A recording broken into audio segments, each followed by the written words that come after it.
And so, welcome to Currency Podcast, episode 115. I already started the stream intro, and now this is a second intro that I get to do. Um, hey, it's good to be back. I didn't kill the persona of this person that does this podcast in this apartment, in this living situation, in this city, in this county, in this state, in this country, in this world. Um, I didn't kill the persona of that guy. The persona is still here because I was contemplating doing this live. But what I'm gonna do is just do this for a few more episodes and then end it, but bring it to a conclusion that is in some way satisfying to all of my fans and all of my sponsors. All of my advertisers have been clamoring, like, get back on the podcast, bring us something good. We need you to deliver the goods, bring home the gold. They told me, they screamed in my ear, my producers, my executives have just been on me like fucking crazy since I stopped doing this. Um, they're they're real people, and that's not meant to. When I say that, I'm not saying like those represent different voices in my head, different parts of my split personality, different split personalities of mine. That's not what it is. Not at all. Because I'm not schizophrenic, and then you know that somebody is when they tell you I am not that. When somebody tells you right in your face I'm not schizophrenic, that's how you know that they aren't. So now that we've established that, this is same persona, same podcast. I'm not doing it live. There's not an audience in front of me. What if I went in the middle of those two? Because in the last episode, I was going through options how I'm going to continue with this podcast.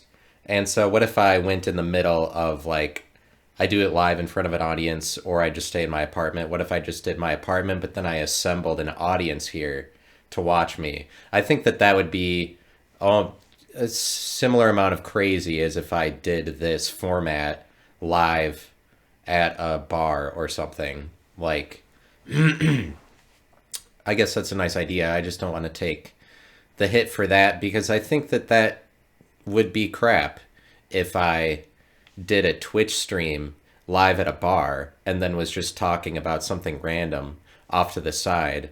I thought about it over this past month and a half, and I came to the conclusion pretty quickly that before a month and a half transpired, that that would be crap because I wouldn't be able to convince anybody to look over in my direction. So if I do a live podcast, I'm going to have to change all of it, and it will not be called Currency.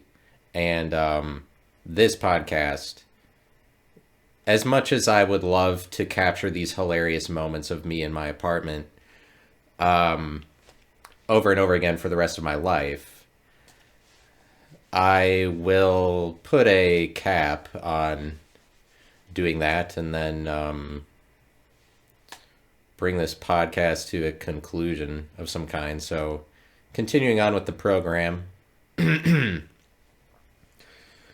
Hi, I'm hiatus boy.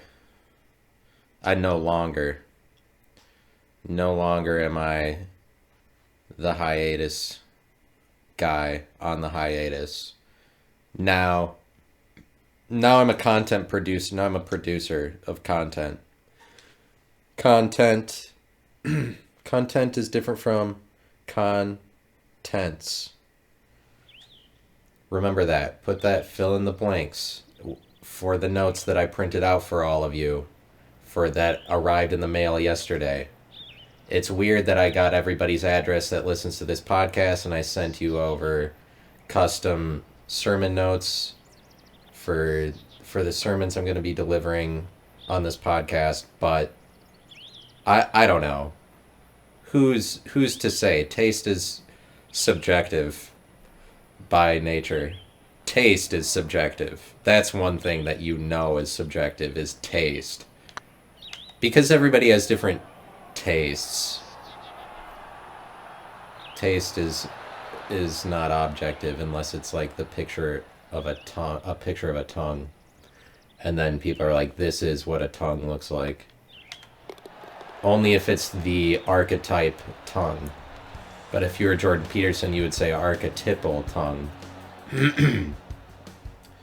Because it's not lost on him to use the adjective form of that word, even though it sounds stupid as shit. But he doesn't say it anymore, probably because he realized how stupid the word archetypal sounds. I just say archetype. You can say whatever one to yourself whenever you use it. Either one is fine. It's subjective, the way the taste is. But, you know, branding is an issue, and then I've called this podcast Currency. And so then the fear there is that... So, I do have the music up a little bit on this. That's because I believe that if I keep the music up, then my headset won't turn itself off. Because it just turns itself off sometimes. And I didn't buy a new one because I'm cheap and I'm like, I can make this work. It's not going to turn off. Everything's going to be fine. You know, like the definition of insanity, basically only according to insane people, is you do the same thing again but expect a different result. It would be insane to limit insanity to a single sentence like that and say that's the definition of insanity. That would be ridiculous, because insanity is something that, like, by interpretation, is really uncontrollable. Like, what could insanity be? I don't think that a sane person really has any authority over that. And then it's like sane people are like, see, we restricted insanity to a single definition, and now we know what it is.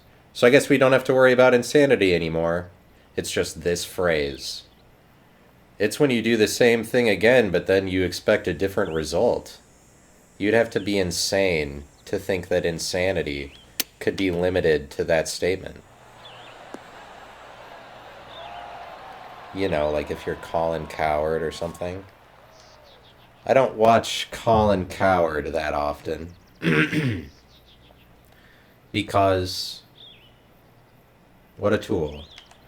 When I picture Colin Coward, he's kind of like a big white bird that's like lives on the edge of a cliff and like has a big nest, but like lives on a rocky cliff where there isn't a lot of foliage. But then he just kind of squawks down from his perch to all of the commoners who happen to be nearby to listen to him. Anybody who's like tangential to his, to his field of outreach. To his outreach field. To his force field.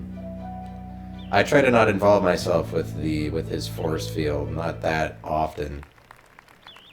I guess, but that's not important about what I need to say today. Because there are just so many things that need to be said. All of it, including all of it and everything. Branding is going on. Brands. What I was saying is Currency, that podcast that I do, which is the same as this one, which, just like you always do with a podcast, 100 episodes in, you turn it into a Twitch stream as well. Just like it always is, the way that God intended. But the fear if you name your thing that you're doing something general is that it will have difficulty branding itself. And so, like, currency is a general word, but then you can still do that, just it's ambitious. I'm ambitious, that's an ambitious title. That's like a big title if you're saying that you can do that. say that you have the authority over currency, because currency is like money. uh, but there's something interesting that happens, the crossover between, I'll say something interesting at some point rather than cool, rather than talk over myself or whatever. Branding is great. I love it. I love branding. Brands is when the thing that you made turns into an image. But it has to do with the crossover between private and public life. Like, say you make your own potato chips, and you're making them, and you're making those potato chips, and you finish making them, and then you're like, oh, these are really good, and you season them in your own particular way. Like, you could make your own potato chips, and that's your product. Like, you buy potatoes and then slice up the potatoes in a certain way, in the format of potato chips, and then you can make them. But that's not a product. Like, it doesn't exist publicly. It exists privately in your house, even though it is a product. The point at which it becomes a brand is like when it goes public. But the more that people recognize it, of course, is the more public that it goes. But it's like there's a point at which it becomes public, and that has to do with the point at which you actually put it into a package. Because things that happen in private life are separated instances. They're disintegrated as opposed to integrated. Once something goes public, like if you decided to sell your potato chips, this is the point at which you have to turn it into a single thing, a single integrated thing rather than many disparate things. And by that I mean literally the potato chips are disparate, separated instances, as long as the only people that know about them are like you and your family because you made them in your house. If you're gonna like sell them publicly, you have to turn them into an image or a single connected thing. Literally every time that somebody sells the product, then it's like put into a package or it's put under one title or a single thing. This is what branding is. I'm making a point, though, about how things that happen in private are disintegrated, like the things in your house, like different pieces of furniture or whatever. But it's the same thing as if you have potato chips that you made. It's just like there's no reason to put a name or a face to it if you're the only person that knows about it. But it's like when things go public,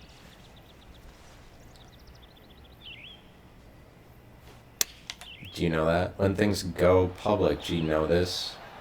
They become one thing. But it's like Pringles, for example, is contained in a package. It's been turned into a single thing because that's what needed to happen for it to be a product for the most possible people.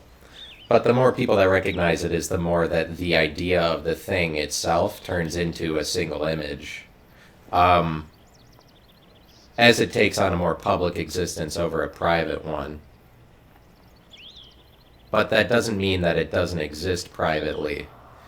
Like, that doesn't mean it doesn't exist privately. Like, Tesla. But the thing I'm saying that I like about what is interesting about the thing that I said, and now I'm pert happily. The thing that I said is that potato chips are different from each other as long as they're just within your house. But how, like, when the crossover into public life, it's just the more that it's a brand is the more that it kind of hardens over to be a single thing. But before it's that, it's undefinable. But that's the point of private life, is that the things that you do privately that are not to be made public, and you're the only one that knows about them, like secret things, are, I mean, they're just like naturally undefinable. But potato chips, that doesn't mean anything as far as like, that's not a brand. Like, that's nothing. If you made potato chips, even though they'd be the same ones that you'd sell if you decided to sell them, before they're put into a package, or I'm talking about giving it a name. The name that you give it is the single thing that it becomes integrated as, but the name is really important for the product. Or defining it is really important for saying that it exists, but it's also like, it does exist before that. Definition isn't everything, but it is everything for the public eye. Definition is everything for the public, but it's not everything, because what goes unnoticed is the private existence of something. Because the private existence, the public existence both exist at the same time, in a wave-particle duality sort of thing. Integrated versus disintegrated, where waves are disintegrated. A set of probabilities is a wave. Disintegrated, different probabilities comprise an entire wave. But then a particle is an integrated thing. The particle is what it exists as in the public eye, for observation, for objectification. The point at which it becomes an object, or a thing that exists outside of yourself, like a Pringles can, is the point at which it's a brand. But it's like, there's something that interesting that happens with the stock market when a stock goes public. Like if it's Tesla, I mean, I don't know, like, oh, now Tesla went public. It was maybe always public. I don't know enough about the stock market for like when, because like Facebook exists, but then there's a point at which they go public or whatever. That's not really what I am going to go into talking about. But I think also if I don't talk for a complete hour in a row, that this headset won't turn off. Because if I'm just gaming with friends, it doesn't turn off ever. But I think it's because there's pauses in what I'm saying. But if I go and try to make this podcast, it will turn itself off. Like maybe it's reading constant sound as noiselessness. It's a possibility. I mean, I don't know why it turns off. The microphone is on and all that, in case you were wondering what my problem is. If you've listened in the past and heard me talk about this problem I have where the headset turns itself off. But it's like Tesla exists privately, even though basically everybody knows it publicly. Basically nobody knows the private existence of Tesla or even considers it. Like what happens within Tesla, that's not really reflected in the stock price. It's not meant to, because the stock price is this superficial appearancist thing. It's just a number next to a name that represents the entire public life of the company. Not the private life so much. Like the public life is reflected by the private life, but that's not what people are betting on when they put money into the stock. They're just betting on like a perception or a public opinion that everybody has. But it's like the point at which Tesla just gets turned into a number. It's like, oh, the stock is worth $630 a stock or whatever. Then it's just a name next to a number on a screen for people, and that's the image, that's the product, that's the brand.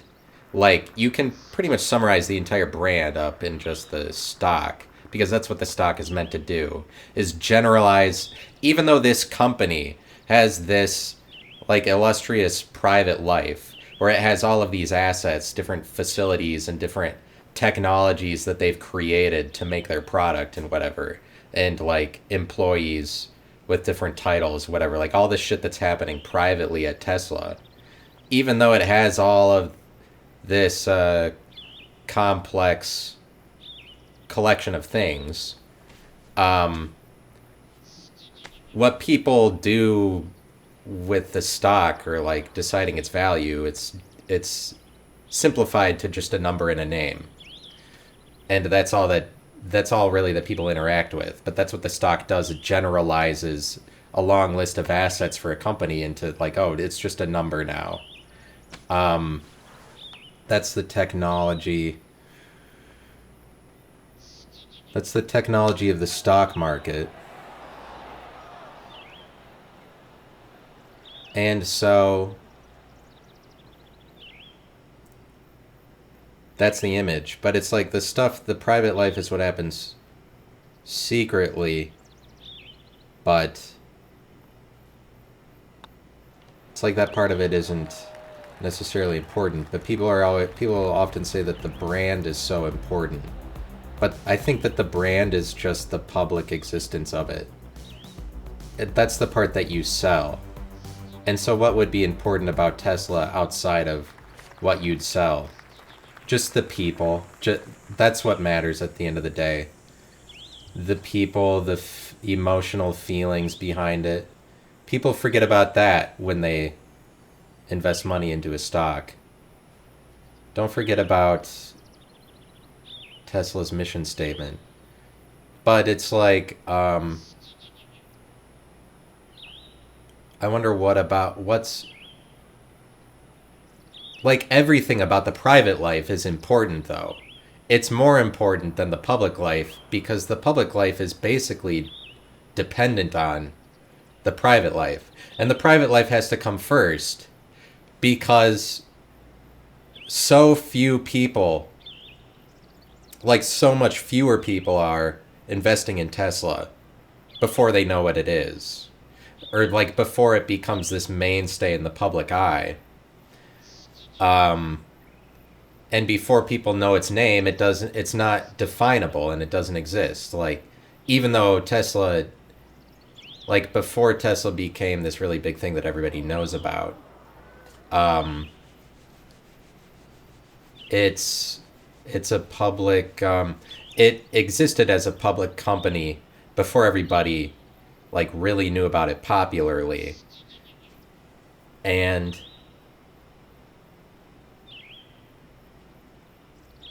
even though that's the case, losing my train of thought, THOT,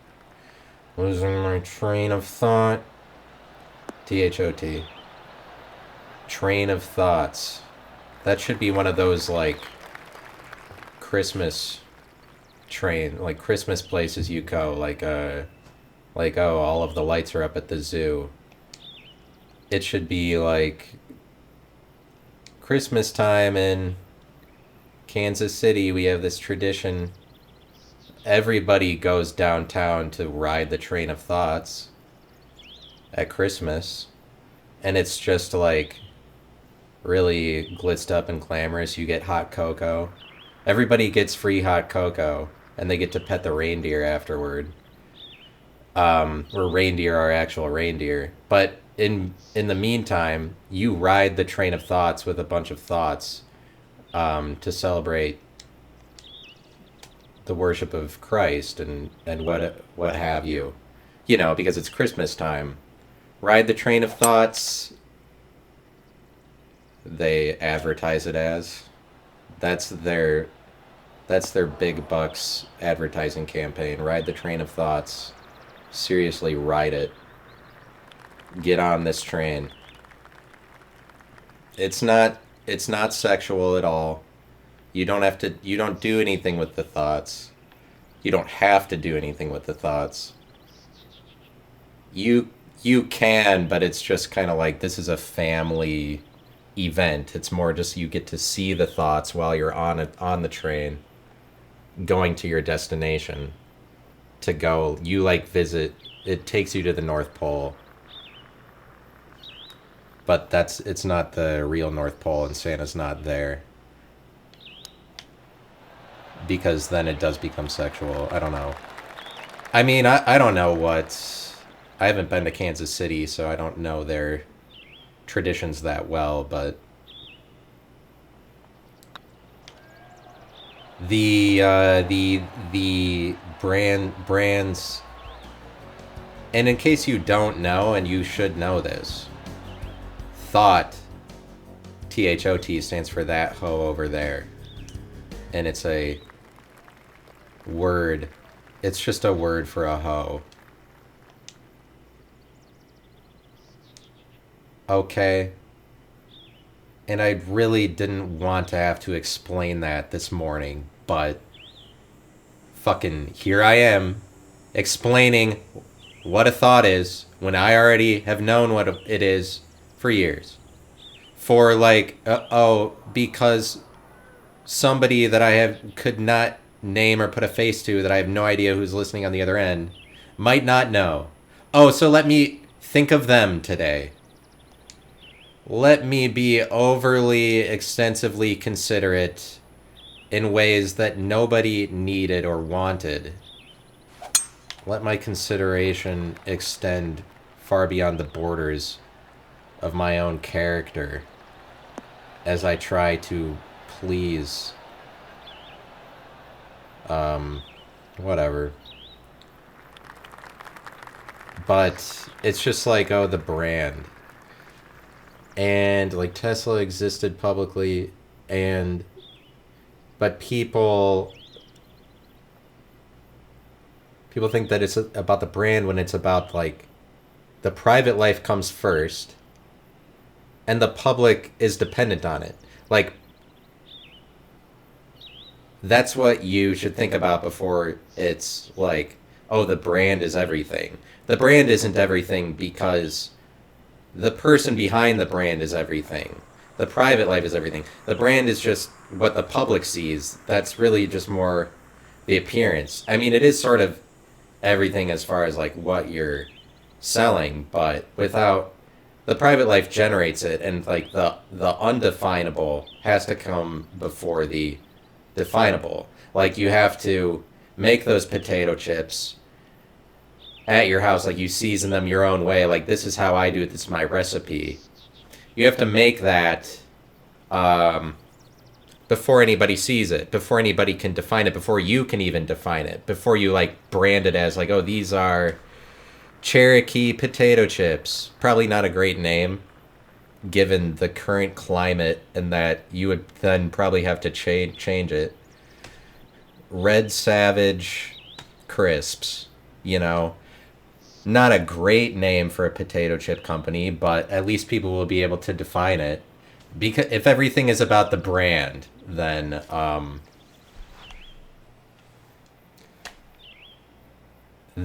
Red Savage Crisps is better than here's potato chips, because you can't sell it in the store as like, here are some loose potato chips. Like pretty much everything. And, I mean everything. Electronics, foodstuffs, waste baskets, face creams, soy sauces. Soy sauce is a product that's a recipe, but you can't sell soy sauce by itself separate as liquid, like, unless there's a package around it.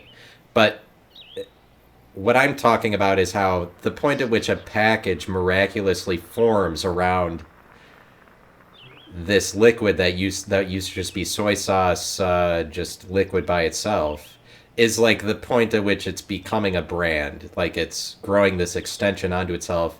It's hardening into an image, into a single thing. Without this transformation process, you don't have a brand, because you just have something without a name, like, and you can't sell it unless it's one thing as opposed to many separated things. And that's what's interesting about once something exists publicly, is like, the brand is like when it has to be an image for other people, but it's like that doesn't make it an image. It could go as public as possible. It could go nationwide, like Pringles, definitely nationally recognizable. It could go that big, but that doesn't make Pringles an image. Um, and it's like actors in movies are the characters that they play. Um, Actors in movies are the character rather than. I mean, like, that's not what I'm trying to say. They are the actor, ultimately. That's what's so crazy about it. And not something I wouldn't have thought of it like this before, but recently I've been thinking about it. That actors in movies are like the it's the actor, it's not the character. And people are like they talk about that the character arc in movies is important. And I've never understood that. I've never once watched a movie for the character arc or the character development. What a stupid thing to watch a movie for, because it's not about the character, it's about the actor. And I think ultimately that's something that people will realize more as time goes on, is that, like, the guy that plays Pee Wee Herman, I believe is named Rick Rubens, and I don't I don't think he did really anything else, but if he did anything else, any other movies he appeared in, for him it doesn't matter because he's just Pee Wee Herman forever. Like, it's the same with Rainn Wilson being Dwight Schrute or something. Like, this happens a lot, and people talk about that this happens. When you get typecast, I mean, sometimes you just become one character, but I think that when it's all said and done, like, an actor looking back on their career, you should really, as you're taking roles, you should really think about what you're appearing as, because that's what you're going to be. Like, publicly, the image that you are for people.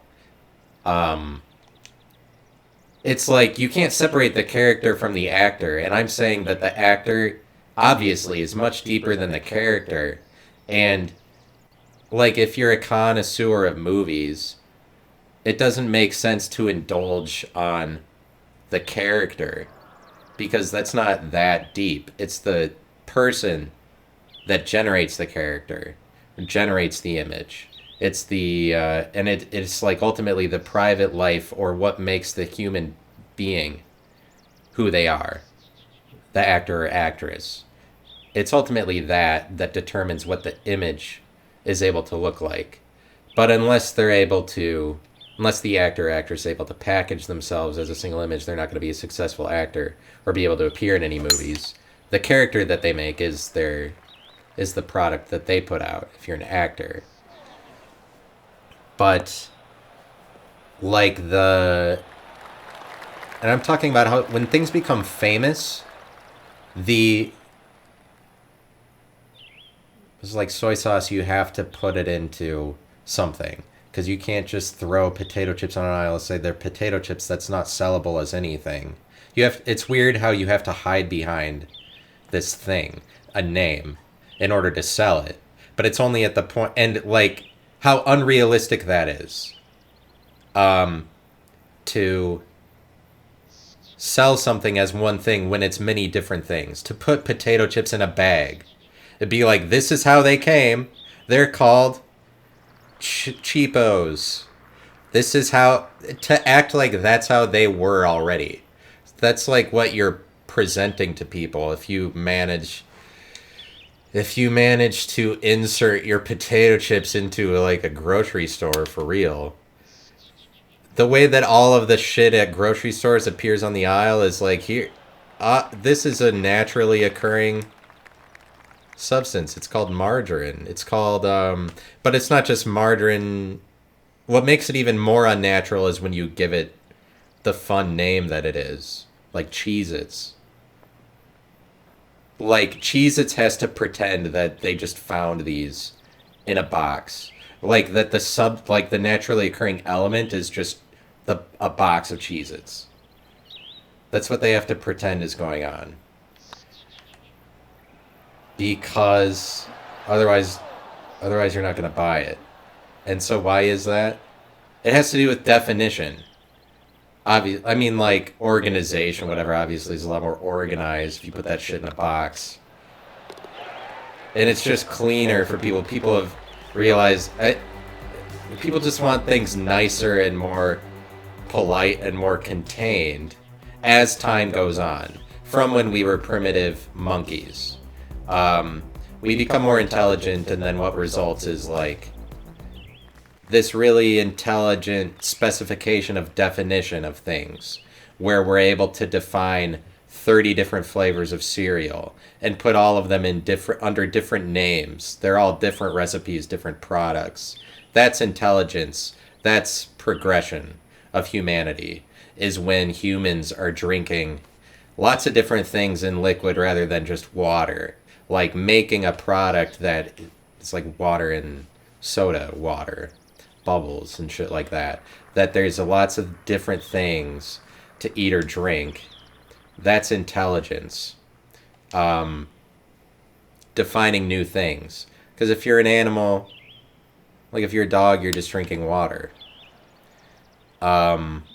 Because they're not smart enough to care or able to produce lots of different products with water or whatever. But so there's like the intelligence of defining it and then containing it. But it's like they're the same potato chips, not in a bag. Like the ones, if you created them at your house before, you're like, you know what, these are so good, I'm going to make these for real. But then like the bigger that it gets, your product, if your potato chips are going global, you have to start a factory that mass produces them. And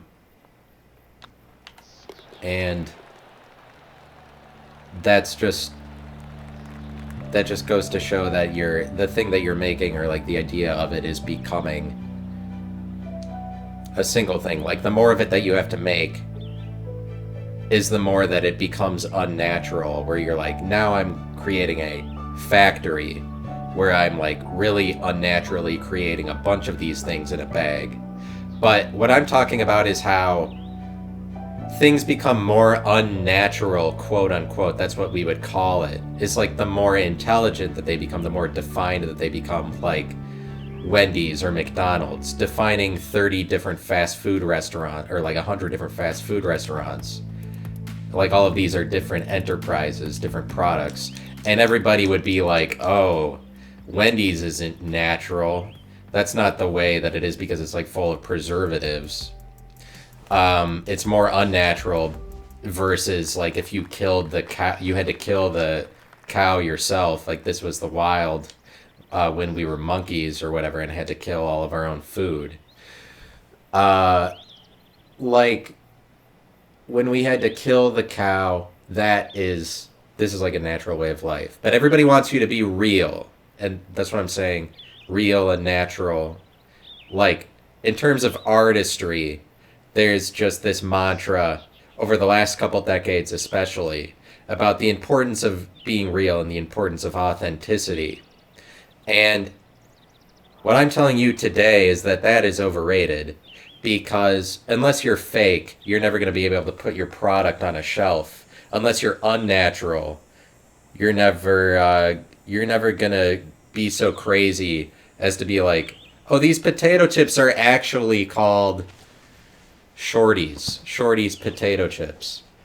And they're in a bag, and the bag is green and orange and purple, and those are our colors, and our logo is a butt with 3 cracks, and we're Shorty's potato chips. Like, that's insane. That's crazy talk that you would do that. You have to go into this world of pretend if you're gonna like sell a product and act, and like the more that you're pretending is the more shelves it's going to appear on. It's like the more ridiculous that this world that you're envisioning is becoming, is the more that you're going to like create a factory and to mass produce the thing that you want for everybody to see it. And the more that everybody sees it is the more that this is just a fucking crazy dream that you had. Like if you create Pringles and then it goes global, like everybody knows what it is. That's insanity that worked out, but it's like you had to pose this pretend world really well in order for that to happen at all. And the more that everybody picked up on it, that everybody sees it, and the more famous it is the more ridiculous that this scenario is. But it's like you really have to go to that length. But it's similar as if you were like a cast member on SNL that a lot of them say they feel really over their head when they get in there just because like the pictures of everybody that's ever been a cast member is on the walls or whatever. Maybe everybody that's hosted or something. I mean, you think of everybody that's been there. You have to lie to yourself that you're good enough the same way all these other people have been. Like if you're a new cast member there, fake it until you make it or whatever is what they all say. Like you have to lie to yourself. You have to pretend that you're at that level because, and it's like going national like that. You have to have that quality of pretending at a really high level, like having an act. That's why they call it an act. Like the best comedians are insane people presenting this scenario where it's like they should be listened to. They're posing this pretend world where they have all this shit to say. But yet at the same time, we live in the world where everybody says it's so important to be real. But real is when you have the potato chips and you and your family are the only people that know about them. That's real. Because they're not in a bag. They're just like as they are. Like the more stripped down it is the more real it is. But real things basically only happen privately. But everybody acts like artistry and like in the way that you go public, it has to be really authentic.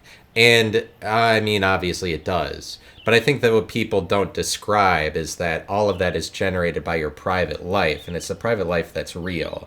And so you can tell me to sell out for a brand. But it's like, that's not ever going to be better than selling out for the private, than selling out for me. Because selling out for the company, like the undefinable aspects, the intangible aspects of a company, the shit that happens behind closed doors on the other side of a stock price, on the other side of the walls of the buildings that a company owns, like what happens inside in the secret area and the private area of them.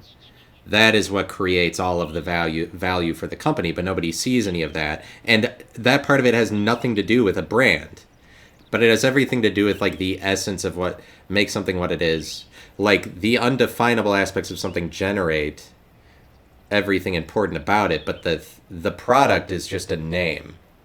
It's just an appearance. It's just like done in an attempt to be marketable and reach the most people in an attempt to be popular, like a politician is.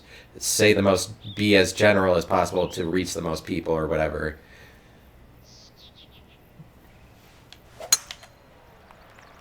But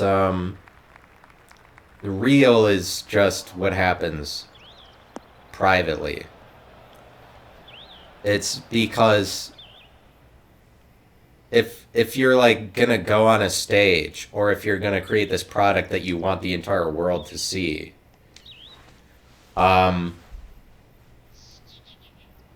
it's that's not realistic because when you're privately in your house, you don't stand up on a stage and talk like you would as if there was an audience in front of you. And it's like the potato chips that you make. You can't put them on the aisle, just here they are, they're nothing. That's nothing. Even though they're the same potato chips outside of the bag or inside of the bag, they're literally nothing if you don't. If they're just like separated, like, oh yeah, here they are. If they're just potato chips. But it's like, somebody did have to define potato chips and create that. Like, without that economy or that industry of potato chips, without somebody defining that genre, then you don't get to plug in all of these different versions of potato chips onto that economy, onto that network, that channel, that wavelength, that category that then allows for all of these subcategories, sub definitions off of itself. I mean, like somebody has to define the industry first. So, I mean, it's really like without the potato. Wow, got really dark in here. Let me turn some lights on. Let me turn some lights on in my poorly lit apartment here. That's maybe a little better. And so, but let me tell you about the way that this works mathematically is that you have the numerator and you have the denominator. And the numerator, if you've listened to all of my content, which there's a low probability that that ever that happened for anybody. Pick any one person in the world, there's a good chance they haven't heard every podcast episode I've ever made. That's just where we are right now. Pretty soon we'll have billions of listeners. Like pretty soon, people will catch on and they'll realize that this product that I'm putting out is irresistible. So it's so necessary for the world, like that it's at some point billions of people will just be flocking to it. They'll be like, I need this in my life. I need to hear these words. That's an inevitability. But if you've listened to all my episodes when I was doing identity and now this one, I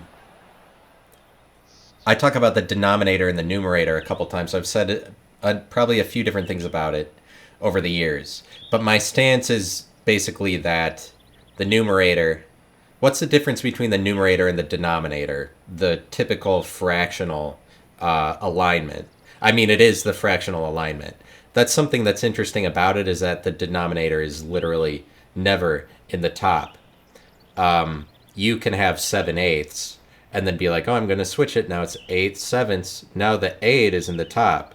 That's not what I'm talking about. I'm saying the way it's described, the invention, the technology of the fraction is always the same no matter what. Even if you switch 7/8 to 8/7, now the 8 is the numerator. The 8 is not the denominator when it's 8/7 or whatever, even though it was that before. It's always numerator over denominator no matter what two numbers you plug in. The technology is that numerator over denominator. And that's interesting because these are different words. One of them is a number, one of them is a name. But essentially, the numerator is for disintegrated things, or this is what I'm referring to as like private life. The denominator is public life, because my stance is generally the denominator is like the product, or it's multiplicative. The numerator is additive. But basically, the numerator describes numbers when they are in separated form, like 7 different things. And then if it was 7 in the denominator, that's 7 when it's a name or it's a product. And the product is the name, but the name is one thing. It's the superficial existence. It's the facade. It's the appearance. It's the outer layer. That's what 7 in the denominator is. 7 in the numerator is 7 counted things, not contained in a single package. And so 7 in the denominator is just like the circumference of a circle. 7 in the numerator is contents that are contained by the circle, by the package. And it's just that when something becomes famous, that's when people can define it. And it's like that's the last thing that people know about it is its name. And the name is what comes last. And I'm talking about that chronologically. Public life happens after private life in every instance, is what I'm arguing, no matter what.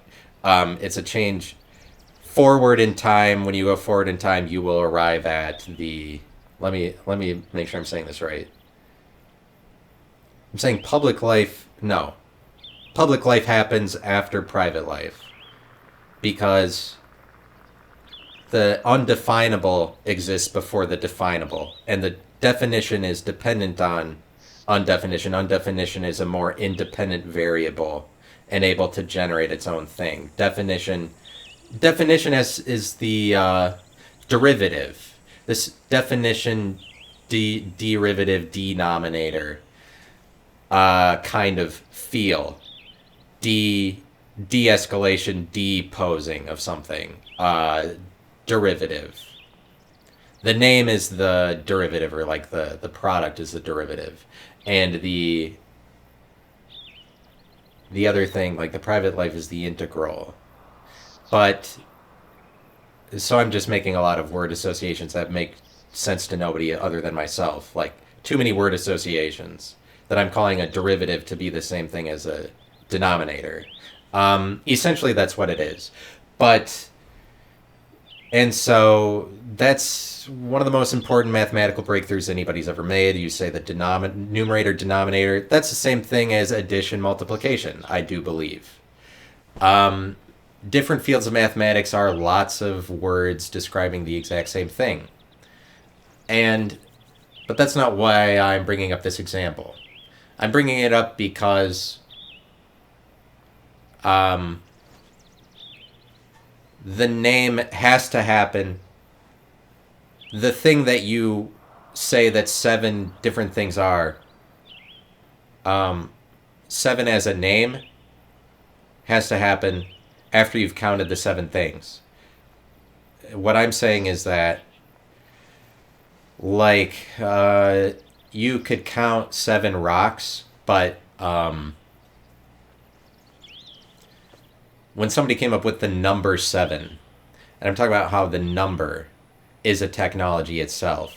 Like, before we could describe, oh, this is 7 things, or describe this as 6 things or 5 things, you had to recognize 5 different things first. You had to recognize 5 separate things before you could say, before anybody came up with the name 5 to contain all of those things as one name. And that's how numbers work, is that the name for 6 different things had to come after seeing that there were 6 different things, because otherwise you wouldn't be able to start describing this existence or this scenario. Only at the point that you were like, now I've accurately put a definition to it or put a package. It's packaging, it's branding. Numbers are brands in the same way. Before somebody could say, this is what a 7 is, they had to be able to count 7 separate things. Or so it's like the private life of 7 is when it's 7 separate things. But publicly, the point at which it is presentable to the masses, or really like a word that we can use, be like, this is an instance of a 7. The undefinable aspects of 7 had to manifest itself before you could put a name to it. And that's the difference between numerator and denominator, is that the denominator 7 is just a group of 7. It's just a single thing. And that's important for your life. Duh. Didn't you know? That's important for your life. But it's like, I'm talking about numbers are brands themselves. They're technology. Because unless you can define numbers, you can't build anything around it. You can't sell it. And mathematics as an industry of sorts, it is just a study, but people make money off of it. You can be a professor in mathematics. It's a collection of all of the brands, all of like the branding tools, all of the names that they've assigned to a number, like pi. Like pi is it's a branding tool that mathematics uses, where they're able to package something that is should be completely undefinable. It is indefinite. It repeats endlessly with no known pattern. And they're able to put a name to it. Mathematics is all about branding also. And so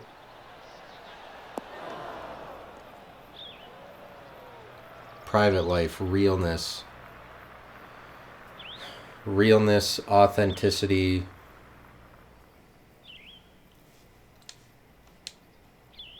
Authenticity is real, and so is being real. But it's just like whatever. Real is really boring. People don't know what they're saying when they're like. When they're acting like the highest entertainment value you can have is when you're real. It's the opposite of that.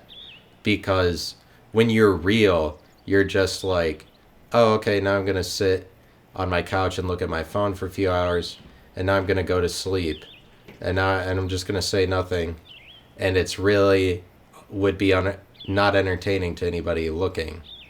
But then, like, the gaming world comes about, and it forever changes the confluence of private and public life. Shit like this, like what I'm doing now, is like, this is like I'm putting myself on a stage even though this is supposed to be happening privately. And that's one of the big changes that technology has brought about in our world, is conjoining private and public life like this, because of what it does to authority. Gaining a skill is now just something that can be really lazy and really convenient. It's not and so the question that I've been asking myself about that idea is, okay, so the question I'm asking myself about that, about gaining authority, and then like, what does it do to authority when it's just as revered to gain a skill sitting on your ass in your house, or like making a podcast, as it is like playing the trombone. But like, having a podcast is more revered than playing a trombone. Like, playing a trombone in public, like I'm a musician, I'm a performer. Does it hurt the value of live performances, or does it help them? Like, does it make live performances stand out as like, this is more difficult skill because it's so much easier to do a skill just from inside your house? It's possible that it makes like gaining authority publicly an even more valuable thing, because it's becoming harder and harder to reproduce live skills or live talent, live performances, live authority that you say that you have. It's harder and harder to reproduce that with the more people that drop out of the game. And it's just going to be more people drop out of the game when it's easier to just stay inside all the time. But I do believe, and I've said this for a while, I do believe that there will reach a point where the only thing you'll need to do to make money off of your thing that you're producing is just to make the decision to go public. Because at some point, technology is going to be so lucrative and so entertaining. It's going to be able to put on all of the things that you want so much that it's going to get a high percentage of the masses to just be like, yeah, I give myself over to virtual reality because obviously it's amazing, because it meets all of my needs or whatever. Like, probably they'll reach a point where whatever it is will be so entertaining that you won't need to pursue any of your dreams, or like wish that you were in front of people or make any of your own content. Like, a lot of people, I mean, it'll reach a point where if you are a strong enough person to overcome technology, because it's like, sitting at my house and being on YouTube all day. It's fun. And I do it enough. I have to ask myself, like, this, what is the quality of life here? You know? And I think if you're willing to say that the quality of life of sitting on your phone sucks enough that you're gonna, like, try to produce something outside of that, and by that I mean try to create a world for yourself that other people see, like, be crazy, like this, present something fake, like, put on an act for other people to see, create content. um, I think that that's a higher quality of life than sitting on your phone. But that's what this, I'm propagandizing my own mission here, and everything is propaganda. um it's just because propaganda is the end product of propagation. Propaganda, like propagating the way that light waves propagate, the way that waves propagate, light waves, sound waves, that's the word they use, propagation. And it's really kind of like, it's a little like procreating. Propagating is creating more, like waves that are creating more of themselves to spread their message. Like light waves that are blue propagate, and then you see that they're blue. They're carrying the message of, like, that they are blue, that's encoded in what they are, and when they propagate, then you can see that. That's what propaganda is. And I'm doing it right now. It's a bunch of propagation for my own mission statements so that it will, like, live on for other people to hear it. And it's actually has its origins in Catholic missions, does the word propaganda, because they wanted, like, propagation. I don't know propaganda, but propagation as a word was originally used the most to describe, like, Catholic missions where they go to other countries to propagate their mission. And that's what propaganda is. And it's really not a dirty word. It's just what everybody who's in the public is doing all the time. It's propagating themselves. And propaganda is just the nasty byproduct. That's the word for it. But I'm propaganda for. It is good to make this content. Believe me, believe my mission. It is good to do this. It's a higher quality of life. I think that it's a lower. It's like sitting on your phone all day. You get caught up. By that, by the phone. And I'm just saying that as, like, the helpful way of trying to overcome it. Not that you would have to see it as a problem, the addiction to phones and technology, but one way you could see it is that it's a lower quality of life. It's stupider to revert back to that all the time. And so it's people that rise above that in terms of intelligence that will be able to create their own world. And it's like, at some point, the choice to do that will pay off for you, because there will be so many people that will be stuck on the phone, not able to get outside of that. Not that I'm any better than that as it stands now. I'm not trying to say that I'm amazing for making this. I'm just saying, like, that's a way you can look at it. I think it's a lower quality of life. It's a higher quality of life to get outside of a pattern that you're stuck in. But, like, addiction is always a pattern. It's like, it's a higher quality of life to approach very many different things. I would say a variety of things, variety of definitions, and it's a lower quality of life to be real, to be authentic. It's more interesting, it's more just, like, insane to pose your own world. Say, like, be a little narcissistic and individualistic, say that what you have to say is the real thing. I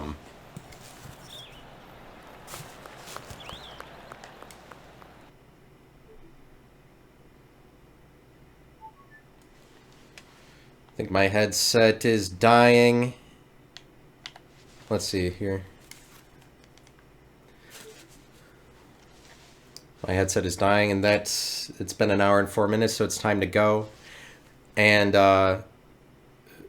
thank you guys for listening. I got a few more episodes of this podcast, and I should have another one in another week. So now that the Twitch stream is dead, I guess I can still conclude the episode. But yeah, being real is a lower quality of life because it's just more like living like a dog. When you're real, then you drink water because water is real. If you're more fake, that's when you're like introducing all these chemicals into the drink that you're making to make it more complicated. The more complicated is the more that it's like a set of definitions that was difficult to define to create the recipe, and that's the more intelligent it gets. I'd say the more intelligent it gets is the more pretentious or pretending that you have to do is the more fake it is. And that it's like a higher quality of life to create things rather than be subject to things. And being subject to things is more, I don't know, it's more real because that's just what everybody is already doing. But I think it's a lower quality of life to be as normal or be as real as possible. But cool. Thanks for listening. Talk to you all later on.